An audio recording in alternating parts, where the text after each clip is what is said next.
Well, good morning, everyone. I am Mary Turner, Director of Training here at Breault, and I would like to thank you all for attending our session this morning where we're going to talk about the microstructure feature within ASAP, which is a process that we've inserted into the software over the past couple of releases and enhancing it as we go along to allow simulation of very complex structures on surfaces, typically for scattering, diffusing type applications. As I mentioned, I am Mary Turner. We also have some other people from Breault who are listening in. If you have questions, please, you can obviously email them to us at any time. But during this session, if there's some particular question related to it, you all have access to that little chat box, and please use it, and someone from Breault will try to answer your questions as soon as we can get to them. Let's start on talking about microstructure, how microstructure is applied, and exactly what we mean when we're talking about microstructure. But where I want to start is with a little bit of history. I noticed from looking at the list of attendees, and I would like to make a special thanks to those who attempted to attend last week, and we had technical difficulties. Today is another rainy day in Tucson, so 2 Wednesdays in a row, but things look to be going a whole lot smoother today, so I do appreciate you coming back. But a little history about how you have performed these simulations in ASAP in the past, because most of you are somewhat familiar with ASAP. I'm familiar with most of your names. Typically what we've done when we've modeled texture on a surface, for instance, for any type of illumination applications, architectural, automotive, even LCD type simulations, what we've done is used what's called the scatter function. And again, since most of you are familiar with ASAP, if you see something in capital letters, it's sort of indicating it's an ASAP command. And basically what's been done historically is a reference sample typically has been acquired in some fashion. So something that's been made to the manufacturing standard that will be applied in actual production. And that sample, that reference piece, is put inside some type of goniometer, and measurements are made. So light is sent incident on that sample, and then a detector captures the energy as a function of angle. And as you use different angles of incidence, of course, you'll have different amounts of energy scattered into the different angles. Typically, what you do is at least measure within a plane a total angular range of 180 degrees, if it's at normal incidence, plus and minus 90 relative to the specular. If it's at some other angle of incidence, lesser angles in the forward direction, more angles in the reverse direction. There are also some goniometric devices that will actually measure the scatter into a complete hemisphere. So you can model over the full hemisphere as well as get information about total integrated scatter. And then after the measurements are made, this is converted into some form of parametric model. For instance, in ASAP, the Harvey model, the polynomial model, even the user BSDF model. And typically these are relatively useful and very accurate for surfaces that are relatively smooth, and relatively, of course, is a very broad term. Some surfaces that are significantly not smooth can actually still be simulated in these ways. And these models allow for both isotropic as well as anisotropic models. So you can do a lot of reasonable approximations. But the problem is, as we move forward in automotive technology, architectural technology, as LEDs become a much more dominant source of our lighting, we need to have much more complex structures for our scatter to introduce the scatter or diffusion. And these complex structures are not really well represented or at all by a simple measurement. Scatter is highly dependent upon angle of incidence. And again, there is a physical structure to some of these diffusers that are totally lost within a simple measurement. So we have to do something else. And so when we talk about these structured diffusers, The diffusers today have very highly structured shapes. They may be prismatic type devices that may have anywhere between 5 and 15 separate faces that make up each of those individual prisms, and some of those faces may have AR coatings or roughness or scatter applied to them. Others may not. You also could have a cavity structure that consists of possibly hundreds of separate faces. And then you need to have a lot of those structures positioned over this total surface, maybe hundreds, maybe thousands, maybe even millions. And when it comes time to try to integrate that complex structure into an ASAP simulation, you're going to run into a lot of difficulties and issues, and in a lot of cases, some impossibilities. Even if you had a structure that you could build up as an accurate ASAP model, simulating a large number of those structures is very time consuming because you need to have enough rays to make sure that you sample all of the geometry sufficiently to make sure you have reasonable and accurate statistics. And more importantly, so you go through and you build up this structure that may have hundreds of separate faces or even dozens of separate faces. You put a few thousand of them in your system, and then you decide you need to change it a little bit, or you want to do a tolerance study. What happens if? Attempting to optimize or in any way modify an array of these structures is going to be extremely difficult. You're going to have to just find ways to go in there and keep changing things, and if you're doing it within a CAD environment, go back to your CAD program, bring them back in. If you've changed the number of faces, reapplying all the optical properties, etc. So you can see that there's going to be a great deal of difficulty associated with trying to model something like these types of structures. So what we have come up with, or we think we've come up with, is a much better technique. And this technique needs to take into account several different things. You need to be able to account very accurately for large numbers of these structures. You need to allow for varying size and pitch between the individual elements. You need to allow for a rapid change or update of the system when you make changes to the structure. And probably the most important part or consideration for most of us as engineers is that you need to get accurate simulations in a very reasonable amount of time. And what ASAP has introduced in an attempt to provide you with this capability is a technique that we call microstructure. And of course, it's capitalized, so microstructure is the command as well as the descriptor. So let's talk a little bit about microstructure in ASAP. And what microstructure is fundamentally is a replicated geometrical pattern that will be positioned on a surface with an appropriate distribution so that it alters the light distribution that's incident on that surface. And in this particular case, what we see here is sort of a backlight display issue where we have a series of refractive bumps, microlenses, if you will, placed across the bottom of the light guide, and they're going to redirect the energy that comes through the display to the top of the guide. And obviously the top of the guide is removed from this picture so you can see what's underneath. So that's a very simple example of microstructure. And in this particular case, it's something that could easily be modeled explicitly within ASAP.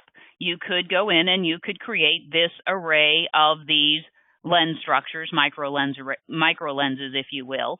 But there are other issues involved, so which we will continue to talk about. And so, double-clicked there. So now once you have those defined, you can apply optical properties. And also, just as a mention on that previous slide, you may have noticed that the size as well as the distribution of these lenslets did vary as we went across the surface. So we can vary the size, we can vary the spacing of each of our microstructure elements as we go across our surfaces. And we will talk about that, and that's a large part of what we're going to talk about over the next several minutes. Now, once you've applied optical properties, for instance, index of refraction, dispersion if you're concerned with, for instance, a white light source, which we are quite frequently, you can apply surface coatings. And if you have multiple faces, you can apply coatings on one face and not another, or different coatings on different faces. You can ask the simulation to take into account Fresnel reflections. You can also choose to use Monte Carlo simulations or not. Typically for illumination, we're going to use Monte Carlo. You can also apply surface texture. So although surface texture, the typical scatter model that we've used historically, may not be appropriate for these structural elements as a whole, individual faces on that, for example, may be roughened and maybe that you may, in a way, you may want to represent as a Harvey or a Lambertian type distribution. So on a face-by-face basis, you can choose to apply a typical scatter model. The simulation needs to take into account total internal reflections, polarization, anything that could occur to the rays as they propagate through your system, including the device that has these microstructural elements applied. So the technique that we use is to define what's called a unit cell. Everything starts with the unit cell. And there are a couple of restrictions/limitations, and we will talk about them right here. And these graphics sort of attempt to demonstrate that to you. Basically, the fundamental requirement of the microstructure is, as the word micro implies, it is small. And our unit cell, which represents each structural element within your microstructure as a whole, needs to be small compared to the local surface curvature, so that in the local region around where we're positioning a microstructure element, we can assume that the surface is effectively flat. Okay? And then we can then represent our microstructure as a two-dimensional replication of this unit cell structure. And each of our basic structures need to fit within the unit cell area. Okay? Also, the microstructure needs to be so small that rays intersecting any region on the parent surface can be randomly distributed across the unit cells within that region. And if the ray is coming in at such an angle that it would actually be incident on multiple structures, then that will also be taken into account by the simulation. Okay. The one requirement, or the fundamental requirement, is our structural geometry must fit within a boundary that you define using an edge rectangle in ASAP speak. So you'll start by defining an edge rectangle, and then you will create the structure that makes up each of the individual microstructure components within the bounds of this unit cell. And here's a typical microstructure element. In this particular case, it is a prism, and applied to this rectangular edge. So this rectangular edge is going to be assumed to be flat relative to the surface where this edge is positioned. Now, in this case, the microstructure element is this prism, which is much smaller than the rectangle, than the rectangular edge here. So there'll be a spacing effectively between each of the microstructure elements. And in this particular case, it was, for example, made of uncoated glass. But as I mentioned, you could put different AR coatings on different surfaces. You could apply surface scatter or texture to different faces. Any type of optical properties can be applied to any of these component faces. And then put it together. For example, again, the dimensions of the microstructure need to be small compared to the surface on which it's placed, but you're still using ray tracing. So remember, the dimensions must be large relative to the wavelength. And then each of the elements will be positioned within this unit planar cell, whose local axis will vary with the curvature of the surface. So in this particular case, we have this horn shape, just to give you something interesting to look at. And we can see the positioning of these different elements. The positioning of these elements here is simply for visualization purposes. You only define one unit cell. ASAP determines where the rays would hit on the unit cell. There aren't millions of unit cells stored in memory because that defeats the purpose of trying to give you rapid ray tracing. But this basically allows you to see the orientation of the cells across the surface. And you also could simply ask ASAP to display what the local axis is for each of the for the array elements as they would go across the surface. So what does this give you? It gives you a method that's relatively easy, actually extremely easy in a lot of cases, in most cases. It is, more importantly, very, very fast and extremely accurate. You only model a single element, so you don't have to create explicit representations that are extremely hard to model. Maybe you have too many objects. Maybe you want hundreds of thousands of those, and ASAP will not let you do that. It's also very hard to apply the explicit models to arbitrary surfaces. If you have a curved surface, let's just say a spline or curved surface, and you want to apply several of these explicitly, then you're going to have to go in and reshape the interfacing surface at each position to make sure it actually fits to the shape of that structure, so you have a good interface information, no wrong side errors, etc. If you have an explicit representation, it's going to be very difficult to change, because if you need to modify anything about the shape or the size or the positioning, you're going to have to go in and change them all. It's also very difficult to optimize. This is a very, very time consuming if you're trying to change or modify each of these tens of thousands of items each iteration through. And of course, it's very hard to store on your computer. Since you only have a single element, ray tracing is going to be very fast. A comparison of explicit models to the microstructure models, an improvement of 5 to 100 times, and in some instances more, than the ray tracing of the explicit models. And it's also going to be very, very accurate. You're going to be able to apply all of the optical properties of interest: refraction, reflection, TIR, scatter. You can allow for Fresnel reflections. You can set your limitations on ray splitting. You can do Monte Carlo simulations, all between these microstructure cells. So you're going to get a very, very accurate answer very quickly by using this microstructure process. So of course, we must talk about the ASAP 4-step process. So how do we go about setting this up within ASAP? You can use surfaces or edges. The only one requirement is the basic rectangular edge must define the boundaries of the unit cell. Or you can, and typically you will, define your structures within CAD and import a step or an IGES file. You can construct them from any number of objects. We have done simulations that covered hundreds of thousands of structures, each of which had up to about 1,000 faces with no difficulty at all. You can have any combination of refraction, reflection, scatter, absorption, ray splitting. It supports polarization ray tracing, supports Monte Carlo ray tracing. It also allows you to vary the pitch, the size, and or the spacing of the different elements. So it's very, very capable. And let's take a little look at ASAP speak. So the first you need to do is define the cell boundary, and again, a rectangular edge at z equals 0, and it must be z, and it must be 0. Size is up to you, but this is the initial orientation that your unit cell must have.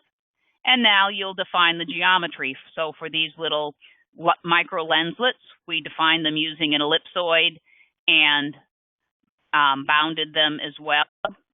So that's the basic ellipsoids.